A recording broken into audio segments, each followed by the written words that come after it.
Hai semua, perkenalkan kami dari kelompok 4 nih teman-teman. Nah, di sini kami akan membahas terkait tentang strategi penetrasi pasar.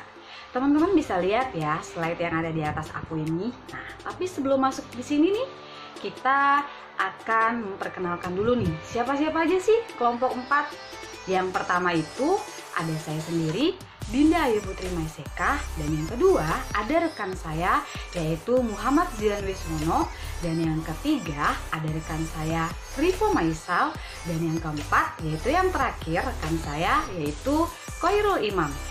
Nah, kami berempat di sini nih teman-teman akan membahas terkait strategi penetrasi pasar nih teman-teman. Teman-teman bisa cek ya dan lihat slide yang ada di atas aku ini. Tapi sebelum kita masuk dalam pembahasan strategi penetrasi pasar, ada baiknya kita tahu dulu nih topik-topik apa aja sih yang akan dibahas di dalam pembicaraan kita terkait strategi penetrasi pasar. Yuk kita masuk ke dalam slide yang berikutnya. Hai, balik lagi ke slide berikutnya nih teman-teman. Di sini nanti kita akan membahas terkait tentang topik-topik apa aja yang akan kita bahas dalam strategi penetrasi pasar. Yang pertama itu teman-teman, kita akan membahas apa sih definisi dari market penetration atau penetrasi pasar.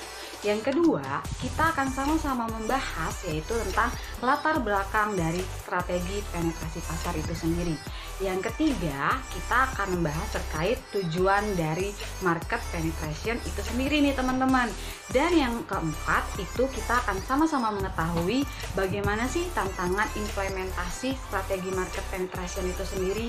Dan yang kelima, yaitu yang terakhir, kita akan membahas contoh perusahaan yang memang melakukan strategi market penetration ini dalam perusahaannya teman-teman.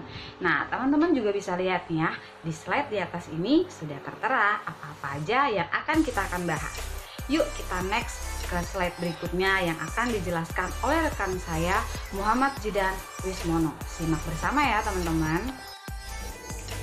Definisi strategi pasar penetrasi. Pengertian penetrasi pasar menurut Kotler dan Armstrong. Penetrasi pasar sebagai sebuah strategi pertumbuhan perusahaan dengan meningkatkan penjualan produk-produk terkini pada saat ini tanpa mengubah produk. Penetrasi pasar biasanya dicapai dengan penggunaan bauran pemasaran yang lebih agresif, termasuk di dalamnya adalah melalui strategi penetapan harga yang rendah, promosi penjualan, dan perluasan saluran distribusi. Baik, kalau tadi kita sudah mendengar penjelasan yang dijelaskan oleh rekan saya Muhammad Zidan Wismono terkait definisi strategi penetrasi pasar, maka sekarang kita akan masuk nih teman-teman pada latar belakang strategi penetrasi pasar itu sendiri yang akan dijelaskan oleh rekan saya yaitu Koirul Imam. Yuk simak slide berikutnya. Market penetration adalah suatu analisis pasar yang dibutuhkan bagi setiap pemilik bisnis agar dapat menyusun strategi marketing dengan tepat.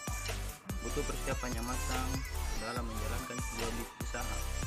Karena hal itu akan membantu perusahaan dalam menganalisis dan pressure untuk mengukur seberapa besar perbandingan antara produk atau jasa yang ditawarkan oleh sebuah bisnis dengan banyaknya konsumen yang tertarik untuk membeli produk atau jasa tersebut.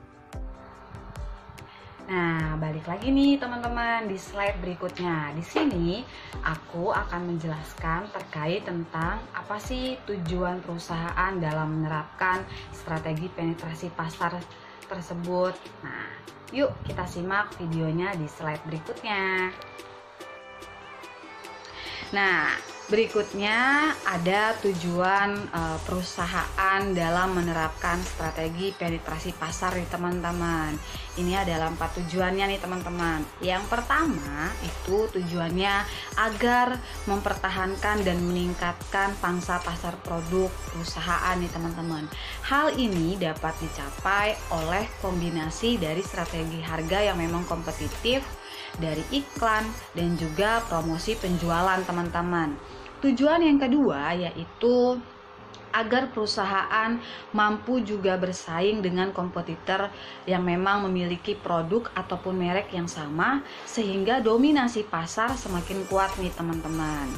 Dan yang ketiga, tujuannya agar penjualan produk usaha perusahaan semakin meningkat. Ketika produk usaha semakin meningkat, maka laba perusahaan pun juga akan baik dan juga meningkat teman-teman. Dan tujuan yang keempat, yaitu yang terakhir, yaitu agar produk positioning perusahaan menjadi lebih baik dan mampu bersaing dengan kompetitor yang lainnya. Nah, di slide berikutnya saya akan menjelaskan apa aja sih tantangan dari strategi penetrasi pasar ini untuk perusahaan khususnya. Yuk simak di slide berikutnya. Nah, di slide kali ini kita akan membahas terkait tentang tantangan penerapan dari strategi penetrasi pasar sendiri, teman-teman. Ada dua tantangan, baik secara internal dan juga eksternal nih teman-teman. Yang pertama itu tantangan eksternal, di mana tantangan eksternal ini ada dalam perusahaan itu sendiri. Jadi ketika perusahaan menerapkan strategi penetrasi pasar ini, maka perusahaan akan memiliki margin laba yang rendah, sehingga citra perusahaan pun akan ikut terpengaruh nih teman-teman. Dan tantangan yang kedua, yaitu tantangan internalnya, itu ada pada ide kreatif. Ini juga menjadi kendala ataupun tantangan dalam sebuah perusahaan, teman-teman. Ketika perusahaan menerapkan strategi penetrasi pasar, mereka pun harus memiliki ide yang kreatif, sehingga itu tidak menjadi kendala ketika mereka memiliki ide yang kreatif. Tapi ketika perusahaan tersebut menerapkan strategi penetrasi pasar tanpa adanya ide kreatif, itu akan menjadi kendala ataupun tantangan tersendiri bagi perusahaan tersebut, teman-teman. Nah, berikutnya ada tantangan yang kedua, itu tantangan eksternal yang memang datangnya itu dari luar perusahaan, teman-teman. Ada beberapa nih tantangan eksternal. Yang pertama itu ada pada pesaing-pesaing produk yang dimana memang sudah mendominasi pangsa pasar tersebut, sehingga sulit nih untuk kita menguasai pasarnya ataupun pangsa pasarnya. Dan yang tantangan eksternal kedua, yaitu ada pada resiko perang harga yang pada akhirnya akan membuat perusahaan kita pun menjadi merugi, teman-teman. Tantangan yang ketiga adalah adanya pelanggan yang memang rata-rata sulit untuk membangun kepercayaan mereka nih, teman-teman. Itulah beberapa tantangan internal dan eksternal yang memang ketika perusahaan menerapkan strategi penetrasi pasar ini. Nah, di slide berikutnya akan dijelaskan oleh rekan saya, yaitu Rivo Meisa. Yuk simak slide berikutnya, teman-teman.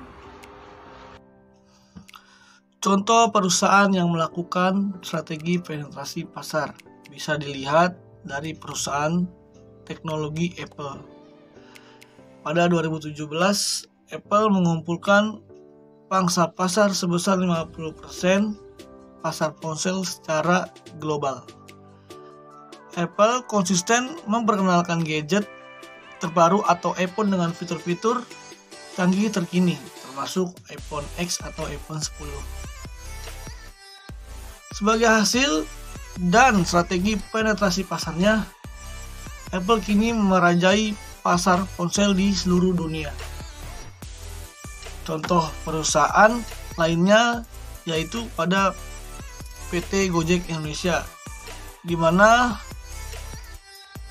melalui aplikasi Gojek, perusahaan memberikan voucher dan diskon tertentu kepada pengguna lama yang setia menggunakan aplikasi Gojek, sehingga Gojek dapat meningkatkan penggunaannya, bahkan konsumen pun menjadi loyalitas. Terima kasih.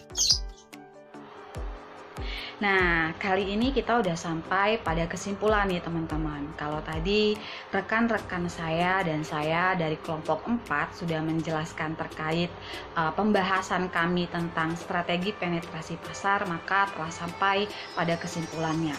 Kesimpulannya adalah dari hasil diskusi kami, yaitu strategi penetrasi pasar akan berjalan baik dan akan membuahkan hasil untuk produk penjualan dalam suatu perusahaan ketika perusahaan tersebut menjalankan strategi ini dengan baik. Tentunya didukung dengan ide yang kreatif juga teman-teman.